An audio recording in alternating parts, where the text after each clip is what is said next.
اعوذ باللہ من الشیطان الرجیم بسم اللہ الرحمن الرحیم الف لام میم تنزیل الکتاب لا ریب فیہ من رب العالمین ام یقولون افتراه بل هو الحق من ربک لتنذر قوما ما اتاهم من نذیر من قبلک لعلهم يهتدون اللہ الذی خلق السماوات والارض وما بینهما فی ستة ایام ثم استوى على العرش ما لكم من دونه من ولي ولا شفيع افلا تتذكرون يدبر الامر من السماء الى الارض ثم يعرج اليه في يوم كان مقداره الف سنه مما تعدون ذلك عالم الغيب والشهاده العزيز الرحيم الى اخر الايه.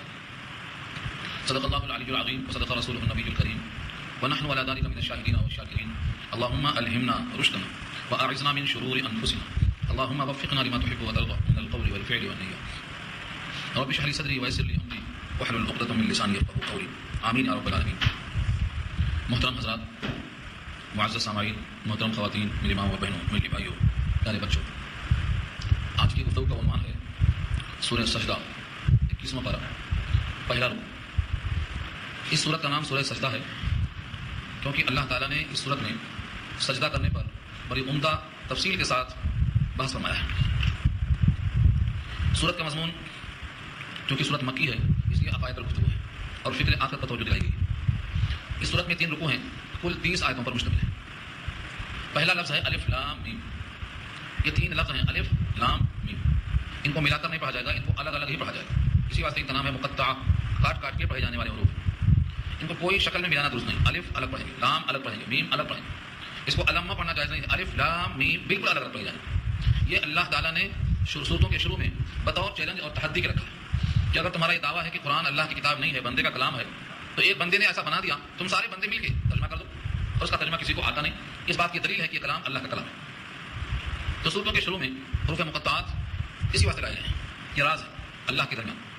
بعض کہتے ہیں کہ اللہ نے نبی کو بتلایا اور نبی نے اس کو اپنے پاس راز رکھا، اور بعض کہتے ہیں کہ یہ اللہ کے پاس ہی ہے اس کا علم. اسی واسطے تمام مفسر لکھتے ہیں اللہ عالم کی مراد ہی بذالک. اس کا صحیح مفہوم اللہ ہی کو مانو. دوسرا لفظ ہے تنزیل. تنزیل کے معنی آہستہ آہستہ اتارنا. سورہ قدر میں آیا ہے انا انزلنا، ہم نے اتارا قرآن. تو انزلنا کے معنی پورا ایک بار کی اتارا. جیسا کہ آسمان دنیا سے نقل کر کے نبی صلی اللہ علیہ وسلم کے دل پہ نازل ہوا تو یہ 23 سال لگے، لیکن لوح محفوظ سے نقل کر کے جو آسمان دنیا پر آیا ہے وہ ایک شب میں آیا، اس کا نام شب قدر. اسی واسطے وہاں انزلنا ہے اور یہاں درجہ تنزیل ہے. تنزیل معنی تھوڑا تھوڑا اتارنا، 1 آیت 2 آیت 4 آیت بقدر حاجت. تنزیل الکتاب، کتاب کا اتارنا، لا ریب فیہ، اس میں کوئی شک نہیں. یعنی کتاب کے اتارنے میں کوئی شک نہیں. یہ کتاب بندوں کے بس کی بات نہیں ہے، اللہ نے خود نازل فرمایا ہے اور نزول کتاب میں کوئی شک کی گنجائش نہیں ہے. اس نے اتارا ہے. لا ریب فیہ فرمایا رب العالمین، رب العالمین کی طرف سے. اللہ کی تمام صفتوں میں سے ایک صفت رب ہے، اس کا ترجمہ ہے عدم سے وجود میں لانا اور پال کر آہستہ آہستہ درجہ کمال تک پہنچانا. یہ رب ہے. اسی ربوبیت کا تقاضا یہ ہے کہ ہمیں جہنم سے بچانے کے لیے اور جنت کی نعمتیں ادا کرنے کے لیے اس کتاب کو بھیجا ہے. اور وہ صرف ہمارا ہی رب نہیں ہے، رب العالمین وہ سارے جہان کا رب ہے. عالم کی جمع عالمین، 18,000 عالم ہیں، ان تمام کو پیدا کرنے والا اور عدم سے وجود میں لانے والا جو رب ہے، اسی نے اپنی محبت سے اس کتاب کو نازل کیا ہے. ام یقولون افترا، کیا وہ لوگ کہتے ہیں کہ محمد صلی اللہ علیہ وسلم نے گھر کے پیش کر دیا ہے؟ ام کے معنی یا، یقولون وہ لوگ کہتے ہیں افطرا، جھوٹ باندھ دیا. افطرا کے معنی جھوٹی بات، خود اپنا کلام کہہ دیا اور کہہ دیا کہ اللہ نے بھیجا ہے. کیا ایسا لوگ کہتے ہیں؟ بل حرف استدراک ہے، یعنی نہیں ایسا نہیں ہے، بلکہ حقیقت یہ ہے هو الحق من ربک، وہ تیرے رب کی طرف سے حق ہے. افطرا نہیں ہے، حقیقت ہے، بہتان نہیں ہے، بلکہ واقعتاً نفس الامر کے مطابق ہے کہ اللہ تعالیٰ نے جو آپ کا رب ہے اس کتاب کو ٹھیک ٹھیک بھیجا اور بھیجنے کا مقصد بتا دیا لتنذر قوما، تاکہ آپ ڈرائیں. قرآن کریم کے نزول کا مقصد قرآن نے خود یہاں بتا دیا ہے اور یہی بات سورہ ابراہیم میں آ چکی ہے اور یہی بات سورہ یاسین میں آ چکی ہے. لتنذر، تاکہ آپ ڈرائیں. ڈرائیں کا مطلب اگر خدا کی بات نہ مانیں گے تو اللہ نے یہ عذاب تیار کر رکھا ہے، اس کو وارننگ دینا. یہ ہے لتنذر. اس کو ڈرائیں. قوما، ایک ایسی قوم کو ڈرائیں، ما اتاہم من نذیر، جن کے پاس کوئی نذیر نہیں آیا. من قبل کا، آپ سے پہلے ان کے پاس کوئی نذیر نہیں آیا. نذیر کے معنی ڈر سنانے والا. ڈر سنانے والے رسول بھی ہوتے ہیں، نبی بھی ہوتے ہیں، نبی کے نائب بھی ہوتے ہیں، رسول کے بھیجے ہوئے قاصد بھی ہوتے ہیں. جو بھی اللہ کا پیغام پہنچائے وہ نذیر ہے. لیکن اس طرح ہی شریعت میں نذیر کے معنی اللہ سے ڈرانے والا جس کو اللہ نے بھیجا ہو، نبی اور رسول. یہاں اسی معنی میں ہے کہ کفار قریش کو ڈرانا ہے جن کے پاس آپ سے پہلے کوئی نذیر نہیں آیا. یہی بات سورہ یاسین میں آ چکی ہے کہ ان کے آبا و اجداد کے پاس کوئی رسول نہیں آیا، فہم غافلون، تو وہ غافل رہ گئے. اس آیت کو سن کر یہ ذہن میں اشکال آ سکتا ہے کہ جب ان کے پاس کوئی رسول اور نذیر آیا ہی نہیں تو ان کا قصور کیا ہے غلط راستے پر چلنے میں. قرآن کریم کی کئی آیتوں میں آیا ہے کہ دنیا کی کوئی امت ایسی نہیں ہے جن میں کوئی رسول اور نذیر نہیں آیا.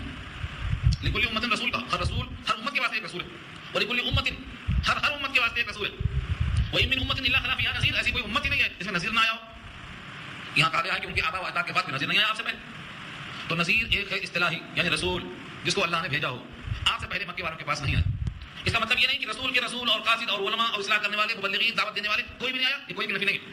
اور جو ساری آیتیں بتاتی ہیں کہ ہر امت میں نذیر ہے، اس سے مراد ہے رسولوں کے رسول آئے، جیسا کہ سورہ یاسین میں آ چکا ہے. رسولوں نے اپنا قاصد بھیجا، خود نبی صلی اللہ علیہ وسلم نے مکے میں آ کر مدینے میں قاصد کو بھیجا، مصعب بن عمیر کو، ان کے ہاتھ اسلام لے لو، پھر آپ بعد میں تشریف لائے. تو اس طرح رسولوں کے رسولوں کا آنا یہ ثابت ہے. آپ نے سنا ہوگا نبی صلی اللہ علیہ وسلم کی نبوت کے اعلان سے پہلے کچھ لوگ ایسے تھے جن کا ایمان اور توحید ثابت ہے، جیسے ورقہ بن نوفل. بخاری کتاب الوحی میں یہ بات آئی ہے کہ جب آپ کے پاس پہلا دن آیا، فرشتہ لے کر پیغام الہی پہنچا اور آپ گھر میں کپکپاتے ہوئے لیٹے، کمر اڑا دیا گیا. جب رات ہوئی تو خدیجہ نے لے کر آپ کو ایک آدمی کے پاس کس لیے نہیں لے کے دریافت کرنے کے لیے، وہ ورقہ بن نوفل تھے. انہوں نے کہا کاش میں زندہ رہتا، کاش میں جوان رہتا، تمہاری قوم تمہیں جب نکال دے گی تمہارا میں تعاون کرتا. تو ان کا جو ایمان تھا یہ بول رہا تھا. اس معنی میں ہوا کہ نبی کی نبوت کے اعلان سے پہلے کچھ لوگ توحید پر قائم تھے، جیسے ورقہ بن نوفل. اور ایک صحابی ہیں سعید بن زید جو عشرہ مبشرہ میں سے ہیں، ان کے بارے میں لکھا ہے کہ نبوت کے اعلان سے پہلے بھی وہ بت پرستی سے رکے تھے، شراب نہیں پیتے تھے اور بے حیائی سے روکتے تھے. سعید بن زید، یہ سعید بن زید حضرت عمر کے بنوئی جن کا قصہ آ چکا سورۃ طٰہٰ کے پاس میں، یہ خود مولد تھے. بعد میں اللہ نے ایمان جب بخشا تو عشرہ مبشرہ میں شامل ہو گئے. اور خود ان کے جو والد محترم ہیں زید بن عمر بن نوفل، ان کے بارے میں آتا ہے کہ خود بت پرستی سے دور تھے. تو ایسے کئی نام ملتے ہیں تاریخ میں کہ نبوت سے اعلان سے پہلے بھی وہ توحید پر قائم تھے، بت پرستی سے دور تھے. تو معلوم ہوا مکے میں اتنی جہالت کے باوجود کچھ لوگوں کا توحید پر قائم رہنا اس بات کی علامت ہے کہ وہاں نائبین آئے، مبلغین آئے، اگرچہ براہ راست کوئی نبی آپ سے پہلے نہیں آئے تھے. ان مکے والوں کو ڈرانا ہے، اس بات سے پیغام بھیجا اللہ نے، لعلہم یہتدون، تاکہ وہ لوگ ہدایت یافتہ ہو جائیں، ان کو ہدایت مل جائے. ہدایت کے معنی صحیح راستہ. ایک آدمی کو جانا ہے، بھٹک رہا ہے، آپ سے پوچھتا ہے بھائی مجھے بلے بلے جانا ہے، راستہ بتاؤ. راستہ آپ نے بتا دیا، وہ صحیح منزل پر پہنچ گیا. تو بتانے والا ہادی ہے اور مقصد کیا ہے؟ راستہ صحیح مل جائے. ہم تمام انسانوں کے لیے اللہ نے دسترخوان رکھا ہے جنت کی شکل میں، اور اس دسترخوان کو چن کر کے نعمتوں سے نواز کے بالکل تیار رکھا ہے. بلا کے لاؤ، جتنے رسول آئے سب بلانے والے. ہم جس دن یہاں سے وہاں پہنچیں گے دسترخوان تیار. اس دسترخوان پر جانے کے لیے صحیح راستہ مل جائے، یہ ہے لعلہم یہتدون، تاکہ ہدایت پا جائیں. جتنے انسان بھٹکے ہوئے ہیں، جتنے لوگ کس کی پرستش کر رہے ہیں، مدد چاہ رہے ہیں، یہ بھٹکے ہوئے انسانوں کو اللہ کا پیغام پہنچائیں تاکہ وہ اللہ کے پیغام کے ذریعے سے جو راستہ صحیح گیا ہے منزل تک اس کو پالیں. قرآن اس واسطے نازل ہوا ہے. قرآن رکھ دینے کے واسطے نازل نہیں ہوا ہے. ریشمی جزدان ہے، تاقچہ بہت اونچا ہے اور کوئی مر گیا تو نکالیں گے ورنہ رکھا رہے گا، نہیں، اس کو نکال کے روز آنا پڑنا ہے. لعلہم یہتدون اس کے نزول کا مقصد ہے. اور جب نبی نے قرآن کریم کو پیش کیا تو لوگوں کے دل سے کفر نکل گیا، اور ان کے کفر کے نکلنے کے بعد توحید جا کے بیٹھ گئی، ہدایت یافتہ ہو گئے، بلکہ قوم کے پیشوا ہو گئے. ساری دنیا کے انسان بھی ایسے انسان بنانے پر قادر نہیں ہے جو نبی نے بنایا 23 سال میں. کیسے بنایا؟ اسی کتاب کے ذریعے سے. جس وقت سے امت نے اس کتاب کو چھوڑ دیا ہے، امت کا بیشتر حصہ گمراہی میں بھٹک رہا ہے، دائیں اور بائیں جا رہا ہے. اس لیے اس کتاب کے نزول کا مقصد ہے لعلہم یہتدون، تاکہ لوگ راہ پہ آ جائیں. اب اشارہ ہے کس کی راہ، کون سا راستہ، کون ہادی، کیا ہے منزل. یہاں سے اللہ نے اپنا تعارف خود کروایا. اللہ، اللہ اس میں ذات ہے. جو لفظ اللہ جس ذات پہ دلالت کرتا ہے وہ اللہ کا اس میں خاص ہے، جو تمام خوبیوں کا جامع ہو، تمام برائیوں سے منزہ ہو، کوئی عیب اس کی طرف منسوب نہ ہو سکتا ہو، کوئی کمی اس کے اندر نہ پائی جاتی ہو، اس کو اللہ کہتے ہیں. یہ لفظ اللہ اس ذات کا اشارہ کرتا ہے. اللہ الذی خلق السماوات والارض، اللہ وہ ہے جس نے پیدا کیا 7 آسمان، سماوات آسمانوں کو، اور 7 کا لفظ ملک میں آیا، 7 سماوات، 7 آسمان بنا، زمین سے آسمان تک 500 برس مسافت. اس طرح اللہ نے 500 برس کی مسافت کو ملحوظ رکھتے ہوئے 7 آسمان بنائے. مجھے 3500 برس چاہیے 7 آسمان کو طے کرنے کے لیے، جبکہ انسان کی عمر 100 سے اوپر جا ہی نہیں رہی. تو یہ اللہ تعالیٰ کی قدرت کا اندازہ کیسے کر سکتا ہے؟ والارض، اور زمین کو بنایا. زمین بھی ساتھی ہیں جس کا ذکر سورۃ طلاق میں آیا. ومن الارض مثلہن، زمین کو بھی آسمان کی طرح ساتھ بنایا. یتنزل الامر بینہن، ان 7 زمینوں میں اللہ کا حکم اترتا ہے، انبیاء آتے ہیں، ان 7 میں مخلوقات خدا کا حکم پر چلتی ہے. تو یہ اللہ کی عظیم قدرت ہے. بندہ اللہ کی عظیم قدرت کو اپنے محدود عقل میں تول نہیں سکتا. وما بینہما فی 6 ایام، اور جو کچھ زمین و آسمان میں ہے ان کے درمیان کی مخلوق کو بھی 6 دن میں پیدا کیا. فی 6 ایام، 6 دن. جبکہ اللہ کی شان یہ ہے کہ وہ کن کہے تو چیز تیار ہو جاتی ہے، لیکن 6 دن کا وقفہ اس واسطے لگایا گیا تاکہ بندوں کو یہ معلوم ہو کہ دنیا دار الاسباب ہے، اسباب کے تحت یہاں کام ہوتے ہیں. کھیتی کریں گے غلہ پیدا ہوگا، کپڑا بنیں گے بدن لگے گا. اگر آپ اسباب اختیار نہیں کریں گے تو دنیا کو اللہ نے اسباب کے تحت رکھا ہے. پھر جب زمین اور آسمان تھے ہی نہیں تو 7 دن بنتا کیسے؟ یعنی جتنا وقت ہوتا ہے 6 دن میں، اتنے وقت میں اللہ نے بنایا ہے زمین کو اور آسمان کو اور بیچ کی مخلوقات. ثم استوى على العرش، پھر مستوی ہوا عرش پہ. عرش پہ مستوی ہونا یہ متشابہات میں سے. اللہ نے پیدا کیا عرش کو، عرش بھی نہیں تھا، عرش کا خالق بھی اللہ ہے. اس واسطے آپ پڑھتے ہیں قرآن میں وہو رب العرش العظیم، عرش عظیم کا بھی وہ رب ہے، اور رب جس نے آدم سے وجود بخشا، نہیں تھا اب ہے، تو رب کو بھی اسی نے پیدا کیا.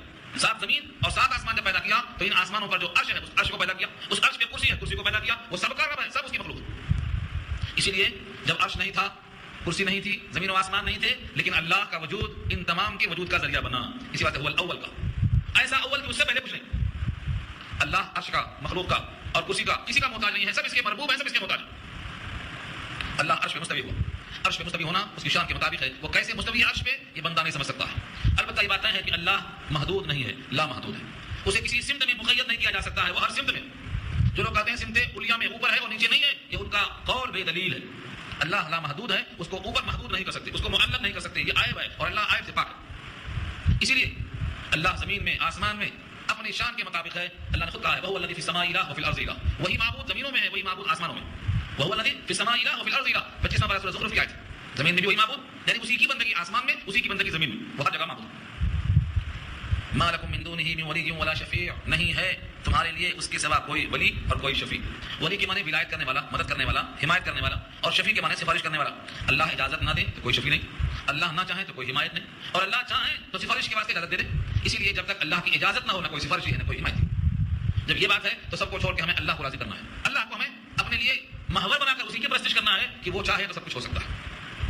افلا تتذکرون، کیا تم تذکر اور دھیان نہیں دیتے؟ کیا تم سوچتے نہیں کہ ساری چیزیں اللہ کی مشیت کتابیں ہیں؟ تم کو ساری انسانیت کی فکر لگی ہے لیکن اپنے حقیقی مالک کی فکر نہیں ہے، جس نے تم کو وجود بخشا ہے، جس کے مرضی کے بغیر کوئی سفارش نہیں کر سکتا ہے، جس کے چاہے بغیر کوئی حمایت اکھڑا نہیں ہو سکتا ہے۔ تمہیں تذکر کرنا چاہیے، دھیان کرنا چاہیے۔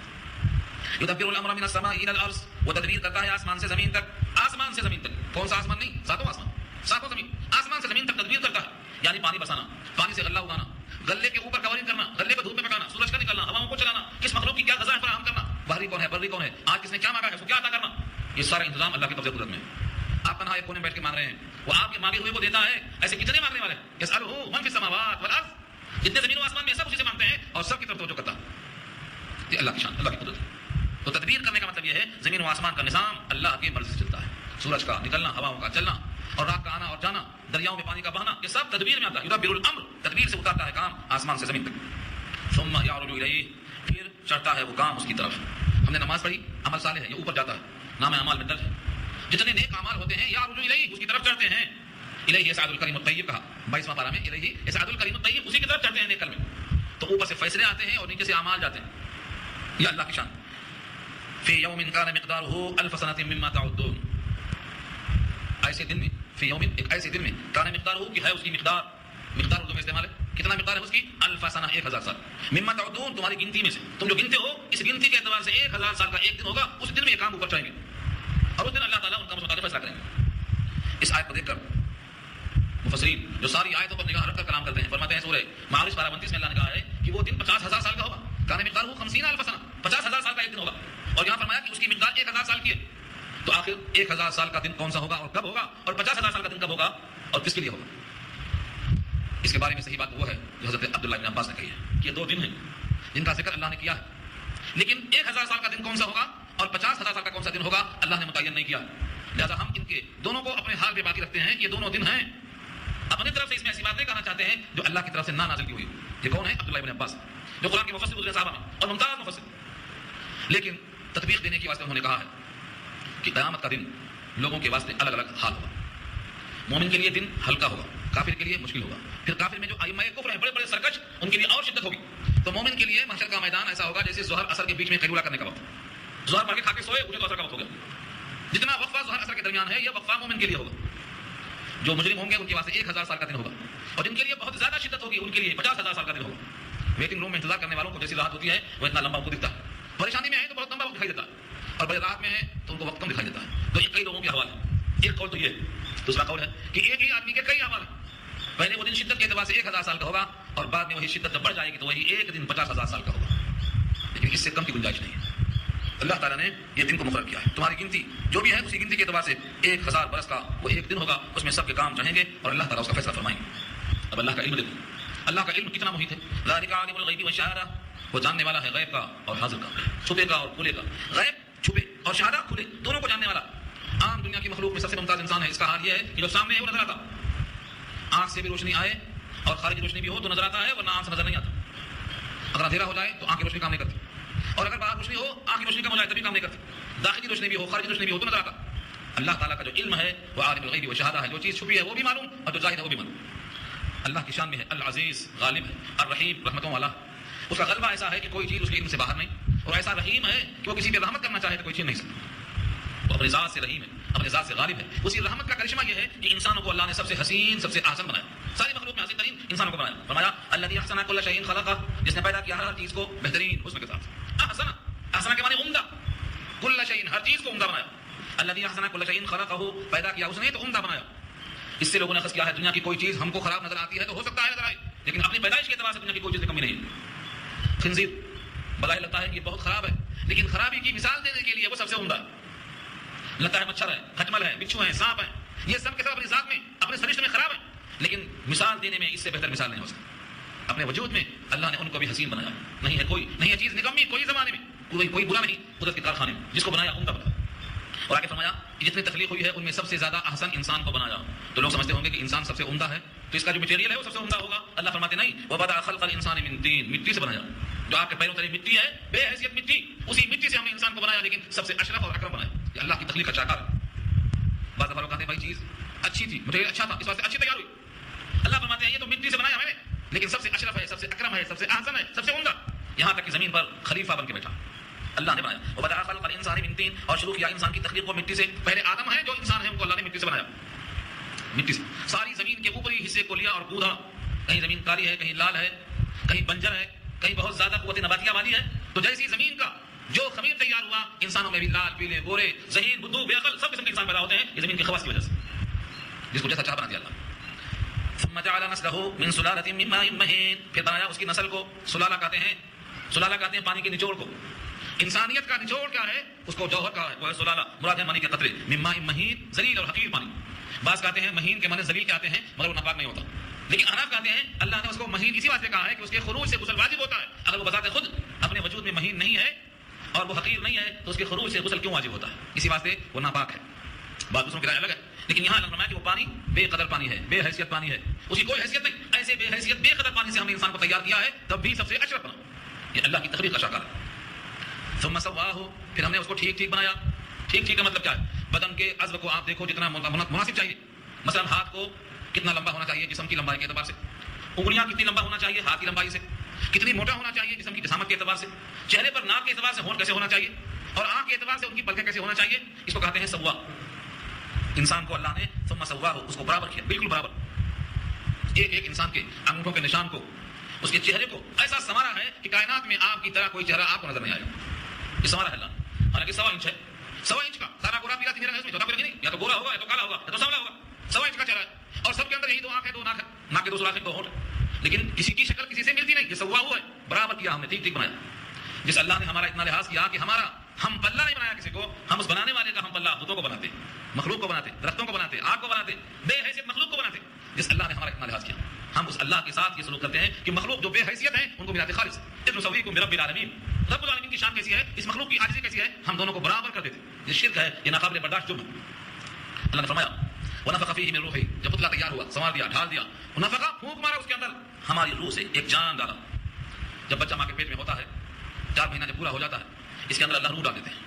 اور فرشتہ جو ہمیں متعین ہے، جس کی بات پوری سورہ مومنون پر 18 میں آ چکی ہے، وہ فرشتہ پوچھتا ہے یا اللہ یہ ساقط ہوگا یا باقی رکھا جائے گا. حکم ہوتا ہے ساقط ہوگا تو ہم ساقط کر دیتا، اور حکم ہوتا ہے یہ باقی رہے گا تو ہم اس کو باقی رکھتا. پھر فرشتے کو حکم ہوتا ہے لکھ دے، وہ پوچھتا ہے کیا لکھ دوں. حکم ہوتا ہے اس کی 4 چیزیں ابھی لکھ دے، اس کی موت کب ہوگی، اس کا رزق کتنا ہوگا، اس کا عمل کیسا ہوگا، یہ شقی ہوگا یا سعید ہوگا، یعنی خوشبخت ہوگا یا بدبخت ہوگا، جنتی ہوگا جہنمی ہوگا، ابھی لکھ دو. لکھا جا چکا ہے. ہم میں سے کوئی جتنے یہاں بیٹھے ہیں نہیں، سارے عالم کے انسانوں کا لکھا جا چکا ہے جب ماں کے پیٹ میں تھا، مگر کیا لکھا ہے ہم کو نہیں معلوم. جیسے ہم کو اپنے باپ سے اور ماں سے اور دوست احباب سے حسن ظن ہے، اپنے مالک سے بھی ہمیں حسن ظن رکھ کر کے اس کا حکم بجانا ہے. ہمیں بدگمان نہیں ہونا ہے، یہ سوچنا چاہیے کہ اچھا ہی لکھا ہوگا. ہمارا رب ہے، ہم کو چاہتا تو کیڑا مکوڑا بناتا، حشرات الارض چرند و پرند بناتا، درخت بنا کے چھوڑ دیتا، لیکن سارے مخلوقات میں سب سے اشرف بنایا. اتنا احسان کیا ہے تو احسان یہ بھی کیا ہے کہ صاحب ایمان بنایا ہے. تو یہ بھی امید رکھو کہ جنت میں ہمارا مکان تیار ہوگا. اس طرح سے حسن ظن رکھ کر کے آگے بڑھنا ہے. وجعل لكم السماء والابصار، اور بنایا تمہارے واسطے کان اور آنکھ، والافئدہ اور دل. تب بنا دیا، باہر نکل کے مانگنے کے لائق ہوئے تب بنایا. فرمایا نہیں تم ماؤں کے پیٹ میں تھے، مانگنے کے لائق نہیں تھے، تم کو ان کی حاجت بھی نہیں تھی، تم جانتے نہ تھے کہ باہر نکل کے ان کانوں کی ضرورت پڑے گی، تبھی تمہارے لیے کان اور آنکھ اور دل بنا کر دے دیا. سورہ نحل میں بات آ چکی ہے واللہ اخرجکم من بطون امہاتکم لا تعلمون شیئا وجعل لكم السمع والابصار والافئدہ. مگر تم بہت شکر تھوڑا کرتے ہو. تمہارے کان کا حق کیا تھا کہ صرف میری بات سنتے، تمہاری آنکھ کا حق کیا تھا کہ تم سے میری آیتیں دیکھتے، تمہارے دل کا حق کیا تھا کہ تم دل میں مجھے لگتے، مگر تم نے شکر بہت کم کیا، ان کا استعمال صحیح نہیں کیا. ماؤں کے پیٹ ہی میں اللہ نے تمہارے واسطے کان اور آنکھ اور دل بنا کر دے دیا. قلیلا ما تشکرون، بہت تھوڑا ہے وہ جو تم شکر کرتے ہو. صرف کھانا کھانے کے بعد شکر الحمدللہ بولتے ہو تو کیا یاد نہیں آتا. قلیل ہے وہ ما تشکرون جو تم شکریہ ادا کرتے ہو. تم تو اللہ کی نعمتوں کا شکریہ ہر آن کرو تب بھی مکمل نہیں کر سکو گے. اتنی نعمتیں ہیں کہ تم گن نہیں سکتے، تو ان نعمتوں کا شکریہ ادا کیسے ہو سکتا ہے. قلیلا ما تشکرون، بہت تھوڑا ہے وہ جو تم شکریہ ادا کرتے ہو.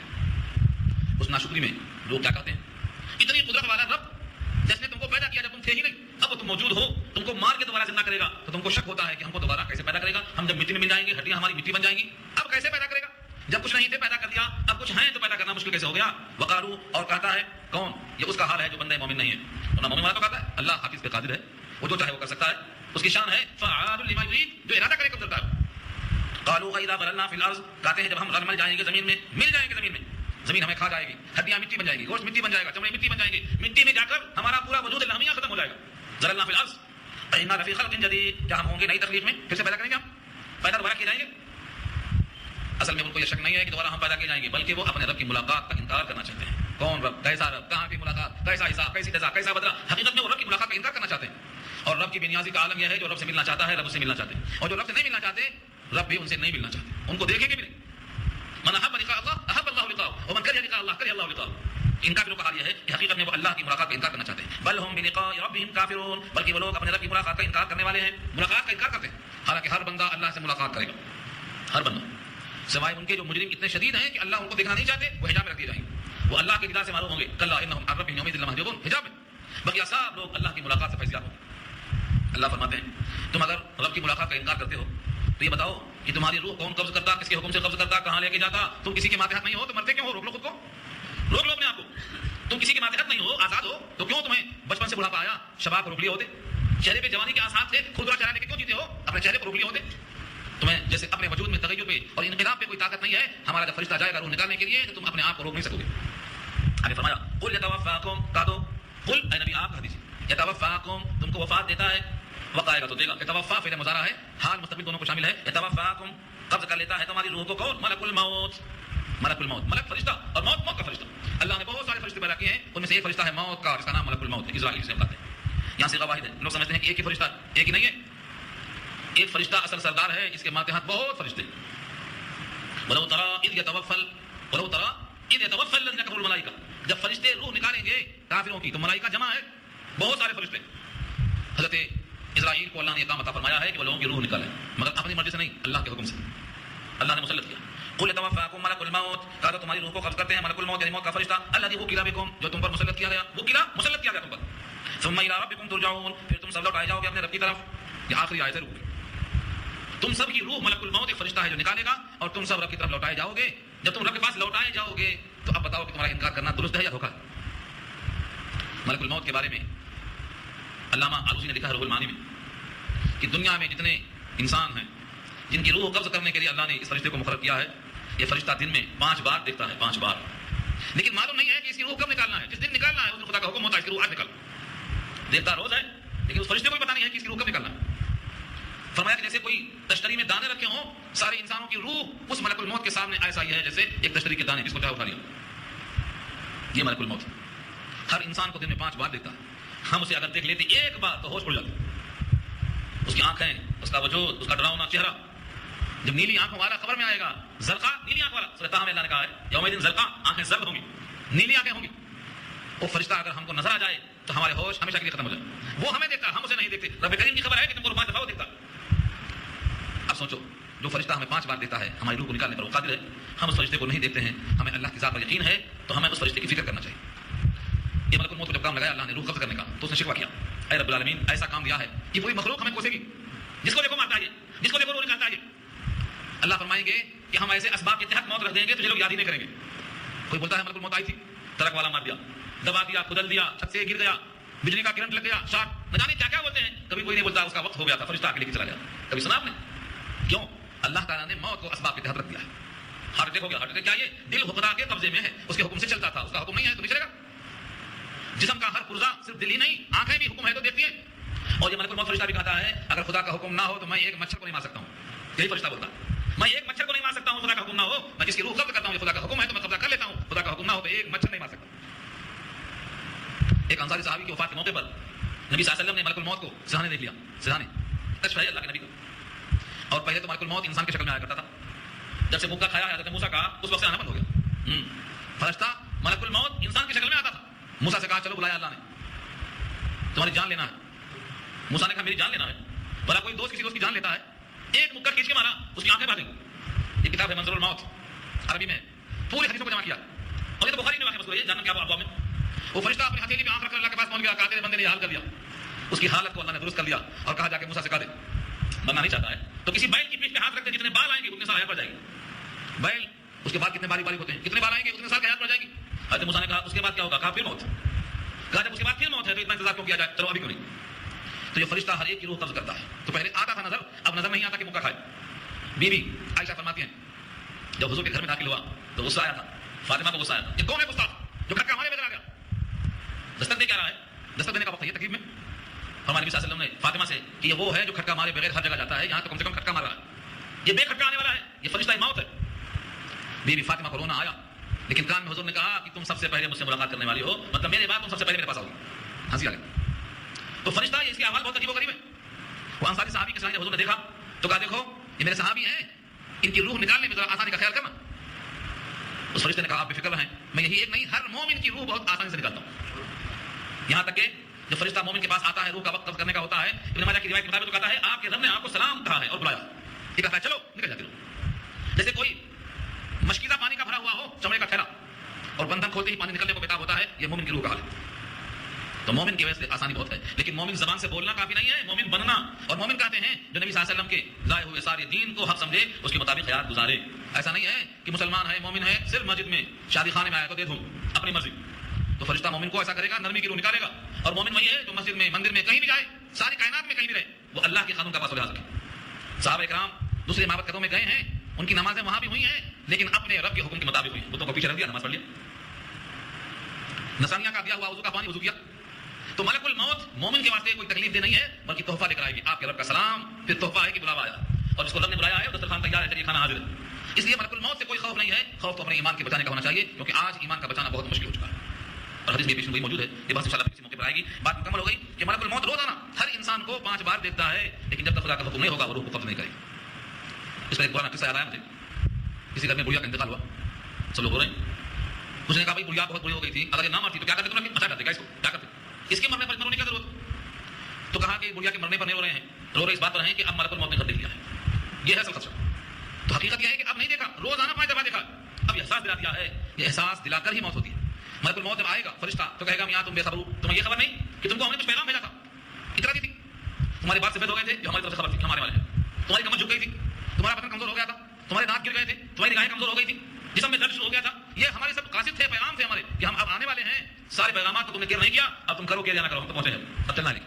تو یہ مت سمجھو کہ اچانک نہیں، بتا کر پورے حوالے کے ساتھ. تو یہ اللہ کا فرشتہ ہے، اللہ کے حکم سے سر منہ انحراف نہیں کر سکتا. یہ بندے پر مسلط ہے، روح نکالنے پر وہ قادر ہے. اور جب یہاں سے روح نکلتے نظر آتی ہے تو اب انکار کے کوئی معنی نہیں ہے کہ مرنے کے بعد پھر زندہ کیسے ہوں گے. یہی فرشتہ پھر روح داخل کر دے گا. اور جو ایک کی موت پر قادر ہے وہ سب کی موت پر قادر ہے. اسی لیے بندے کو چاہیے کہ ہمیشہ اپنے احوال پر نگاہ رکھے، اپنی منزل جو جنت ہے اس کے حاصل کرنے کی ہر آن فکر میں لگا رکھے. اللہ تعالیٰ ہمیں آسان فرمائے. دعا کر لیجیے.